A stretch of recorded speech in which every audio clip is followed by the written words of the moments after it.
Hi everybody, welcome to this session, to this series of law and news.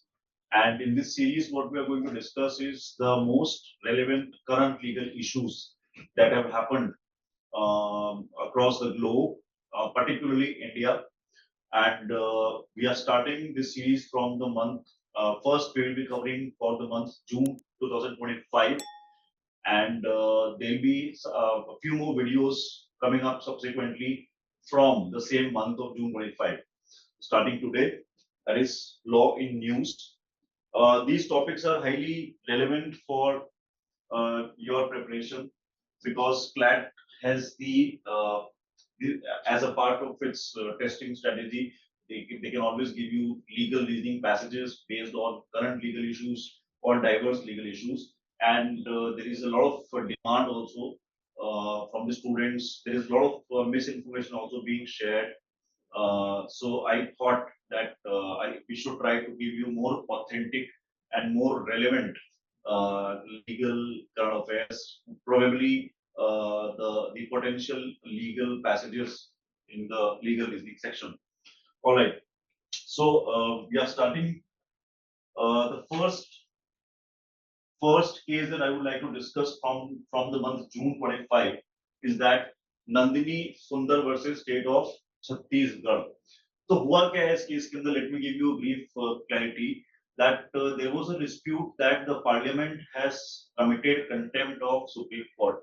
That means supreme court ने एक judgement दिया था और parliament उसके बाद पार्लियामेंट ने वो जजमेंट फॉलो नहीं किया. पार्लियामेंट ने अपना एक लॉ बना के उस जजमेंट का इफेक्ट खत्म कर दिया. Right. So in a way, yes, we can say that the parliament did not obey the order given by the court. So the question arose, a very important question arose, whether contempt of court has been committed by the parliament by not following the Supreme Court order or not. And the answer to this question in this case was given in negative. That is, contempt of court was not committed by the parliament, right?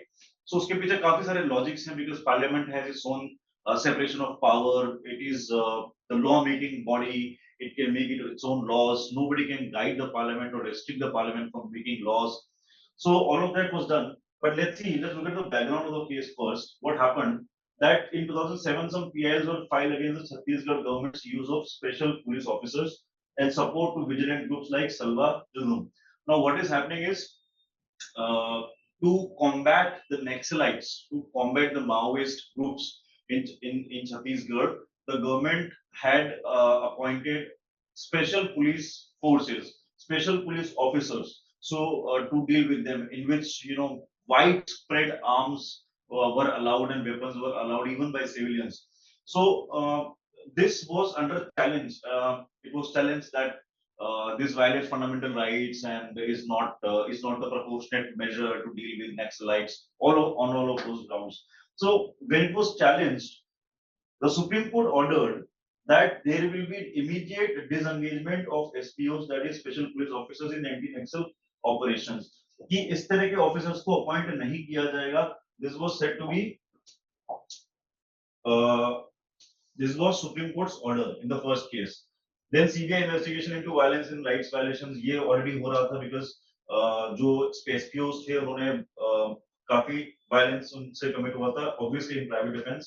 ठीक है. और NHRC भी इसके अंदर involve हो गया था, that is National Human Rights Commission, which also talked about rehabilitation and law enforcement. So ये हुआ क्या कि first special police officers were appointed by the government to combat naxalites. That was challenged. Then the Supreme Court in 2011 ordered that these officers will not be appointed, and because they have been given wide powers, and this seems to be a disproportionate measure wherein civilians were given rights to combat Naxalites with arms and weapons. Now, what has happened recently? Why it has become important now? Because then there was a challenge to this. Then what happened that the Chhattisgarh government, the Chhattisgarh legislature, then framed a law, which is the Chhattisgarh Auxiliary Armed Police Forces Act 2011. See, understand the chronology. पहले SPO appoint होते हैं, उसके बाद supreme court मना करता है, उनको disengage करता है, और उसके बाद because Chhattisgarh government was was inclined to do this anyway. So despite a Supreme Court order, they came up with a law, and a specific law which again created SPOs and again gave them powers through this act, which is known as Chhattisgarh Auxiliary Armed Police Force Act. So same जो चीज हो रही थी before the Supreme Court order, that was done again through a proper officially made law. Now the challenge that arose now after that is that ये जो law नया आया है, this is in violation of the Supreme Court's order, this is in violation of the Supreme Court's judgement, and that is why it should constitute contempt of court, right? Now whether it constitutes contempt or not, let's see what has been held so far. The key legal issue, like I said, that whether enacting a law can be condemned. So first answer supreme Court ने अभी recently held किया है इस case के अंदर 2025 में, that no, simply enacting a law cannot be contempt unless, but there is a condition. So there are two exceptions, two conditions that you have to understand. Unless the law is declared unconstitutional or ultra vires. So अगर अगर अगर supreme Court ने किसी existing law को unconstitutional declare कर दिया है या फिर इनवैलिड डिक्लेयर कर दिया है आर्टिकल 13 ऑफ इंडियन कॉन्स्टिट्यूशन के अकॉर्डिंग, और उसके बाद भी अगर पार्लियामेंट वही लॉ फिर से बनाती है on with the same content, with the same provisions, then it might amount to contempt of court. So first condition क्या हुई कि अगर एक लॉ एग्जिस्ट कर रहा था जिसको सुप्रीम कोर्ट ने स्ट्राइक डाउन कर दिया, उसके बाद वापस वैसा लॉ नहीं बन सकता. बट यहाँ पे वो सिचुएशन नहीं थी, बिकॉज यहाँ पे previously there was no law as such for appointment of the SPOs. वो लॉ बाद में आया है और सुप्रीम कोर्ट के, and that's why according to the first point, so the Supreme Court had not declared any law invalid. ठीक है? और दूसरी चीज है, it directly disobeys an existing judicial directive. Now judicial directive का मतलब होता है a clear mandate. Okay. Now if you see, the Supreme Court had simply disengaged the people, the SPOs. They had only disengaged the SPOs, right? But they never issued a directive. They never issued any directive to that effect कि यहाँ पर ऐसा appointment नहीं होना चाहिए या फिर इस तरह का ट्रीटमेंट नहीं होना चाहिए. Nothing of that sort was issued by the Supreme Court, right? So two things we have understood. कोई लॉ ऐसा नहीं था ऑलरेडी जिसको सुप्रीम कोर्ट ने स्ट्राइक डाउन किया हो और फिर से नया लॉ बनाया गया हो. And number two, the Supreme Court simply ordered disengagement but never issued a directive or never issued directions to deal with that kind of dispute. So इसके बेसिस पर कोर्ट ने डिसाइड किया है कि कंटेम्प्ट ऑफ कोर्ट नहीं होगा. Contempt of court is, for those who don't know, when you don't follow the order of the court, when you don't follow the intent of the court, when you go against what the court wants, that is contempt of court. दूसरी चीज यहाँ पर एक और important है,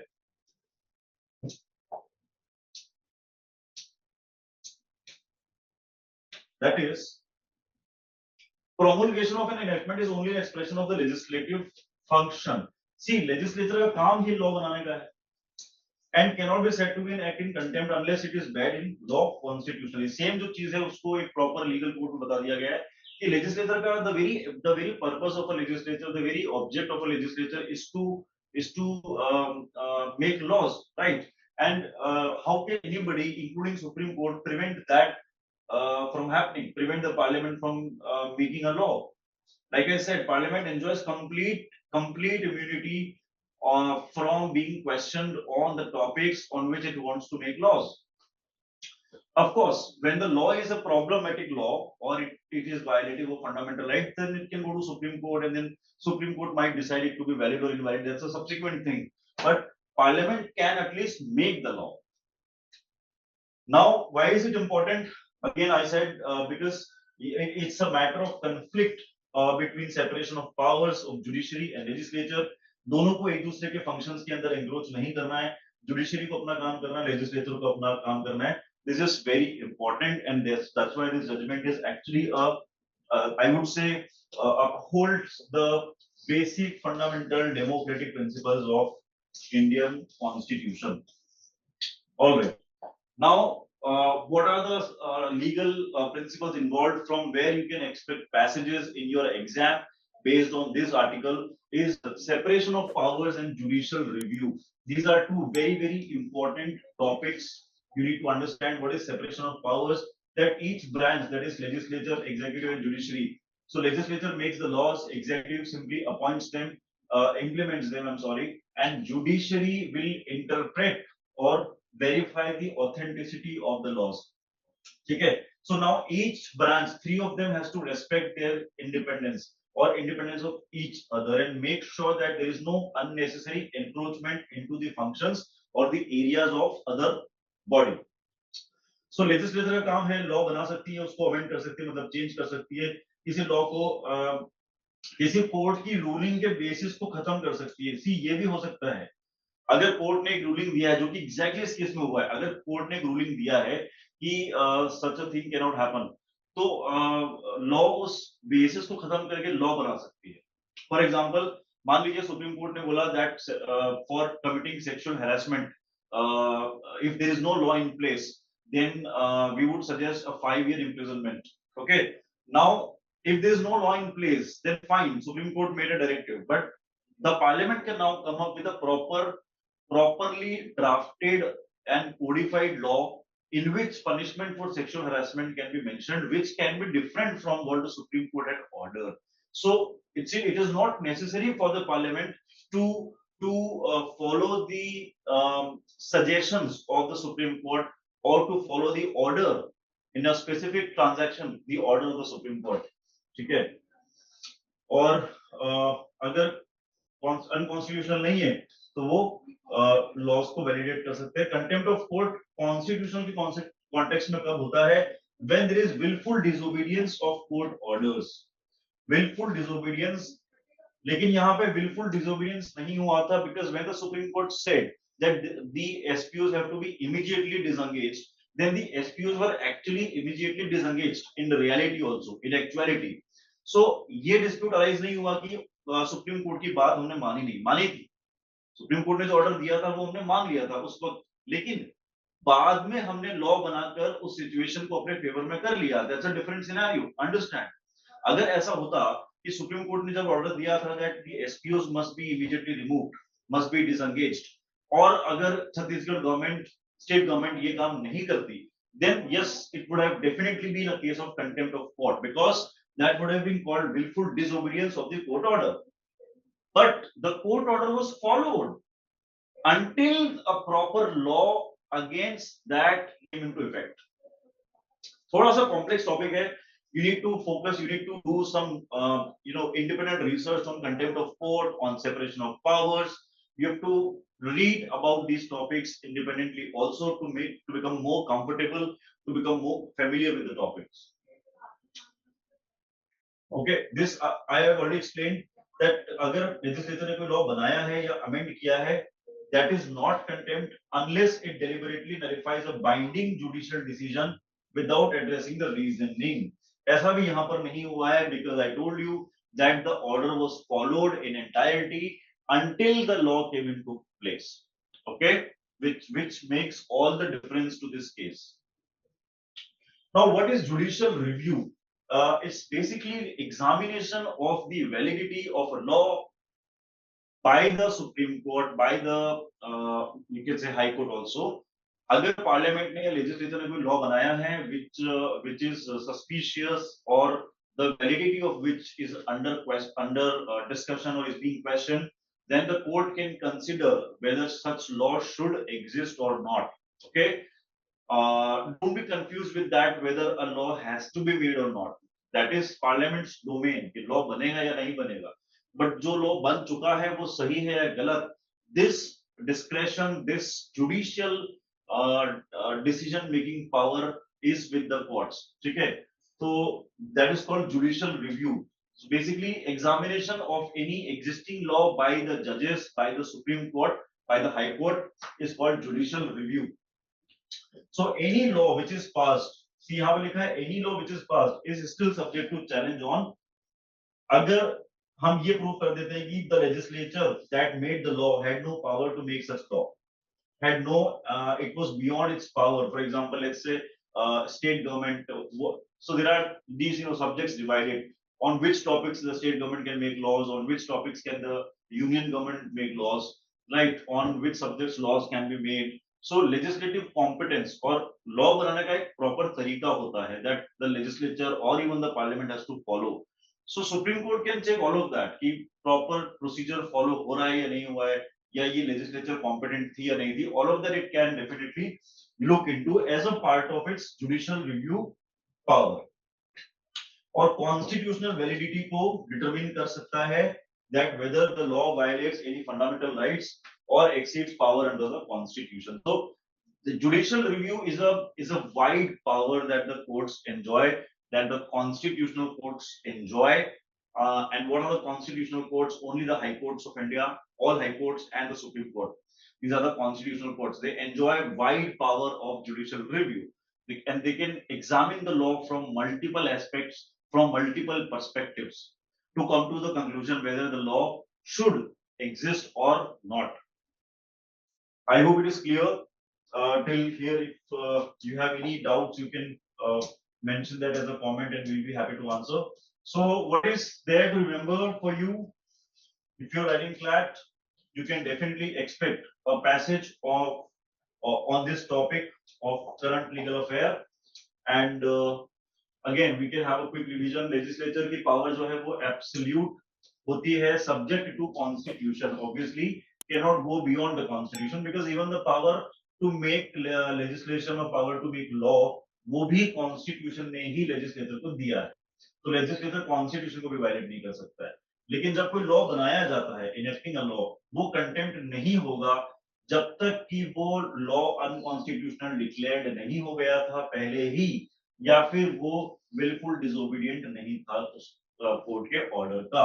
और यहाँ पर इस सिनेरियो में दोनों में से कुछ भी नहीं हुआ है, इसलिए कंटेम्प्ट ऑफ कोर्ट नहीं माना गया. ठीक है, जुडिशरी का काम ऑलरेडी मैंने एक्सप्लेन कर दिया. इंटरप्रेट करने का मतलब क्या होता है? Interpreting the law means finding various meanings or giving various dimensions to a certain concept of law. For example, if I say Article 21 of Indian Constitution only mentions that there is a right to life and personal liberty for everybody. But Supreme Court has explained this concept in multiple decisions and has provided various meanings, different aspects of the term right to life and liberty. So that is precisely what is called interpretation. And interpretation जो है वो judiciary का एक power होता है. ठीक है, लेकिन वो control नहीं करेगा legislature को. Like I said, whatever law they want to make, they can.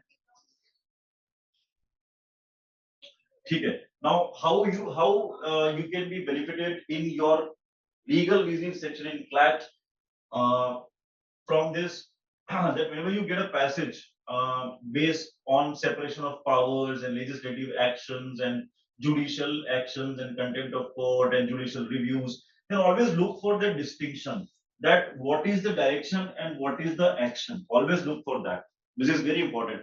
Contempt of court के लिए ये important है that a clear violation was done on the part of parliament of a Supreme Court order. ठीक है, तो आपको clearly देखना पड़ेगा कि डायरेक्शंस क्या हैं. Are the direction merely suggestions or was a mandate. ठीक है, और रीजनिंग में आपको इंटरप्रेट करना होगा. You have to ask yourself whether the law violates the court's ratio or was made to bring compliance. कि कोर्ट जो चाहता था उसी को फुलफिल करने के लिए लॉ बनाया गया, उसके अलाइनमेंट में, उसकी कंप्लायंस में, उसकी फर्दरेंस में, या फिर कोर्ट को गलत प्रूव करने के लिए बनाया गया. So there is also this intent of legislature which is also important in this case. Now these are some relevant sections and you can note down and you can do your own research on them, which is Article 129 to 15 of Constitution of India, जहां पर supreme court और high court के पास power है contempt को punish करने की. See, this is what you can expect in your exam. So you should be doing some research, should be reading more about these these articles and provisions, because the more you read by yourself, the better you become at reading. Okay, CLAT is not an exam which is based on your memory or on how much you are being taught or how much do you listen to and understand. It is more and much more about how much do you read by yourself. So these two articles you should note down. Then we have Article 245 and 246 again, which is about legislative powers of Parliament and state legislatures, that which law can be made by whom and what are the limits to that. And then Contempt of Courts Act. We have a particular Contempt of Court Act in which there are two types of contempt, civil and criminal.